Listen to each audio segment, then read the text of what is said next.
بڑا دعویٰ کر دیا۔ حماس نے کہا ہے کہ ہمارے پاس قیدیوں کی تعداد اسرائیلی اندازوں سے کئی گنا زیادہ ہے۔ فلسطین کی مزاحمتی تحریک حماس کی جانب سے کہا گیا ہے کہ غزہ کی سرحد کے ساتھ اسرائیل کی یہودی بستیوں پر اچانک حملے میں بڑے پیمانے پر اسرائیلیوں کو حراست میں لیا گیا ہے۔ حماس کے عسکری ونگ عزی الدین القاسم بریگیڈ کے ترجمان نے آڈیو پیغام میں کہا ہے کہ زیر حراست قید اسرائیلیوں کی تعداد سے کہیں زیادہ ہے، جو اسرائیلی وزیر اعظم نیتن یاہو بیان کر رہے ہیں۔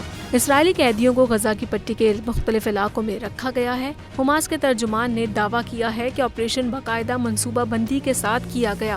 اسرائیلی علاقے میں داخلے اور میزائل حملے بھی سوچی سمجھی کارروائی تھے۔ اس آپریشن کے بیشتر نکات ہماری منصوبہ بندی کے مطابق چل رہے ہیں۔ ترجمان نے مزید کہا کہ جنگ کے علاوہ ہمارا کوئی دوسرا آپشن نہیں۔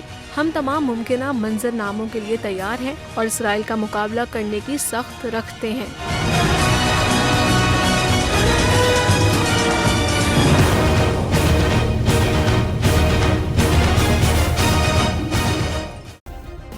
سبسکرائب کریں اور بیل دبائیں تاکہ کوئی خبر رہ نہ جائے۔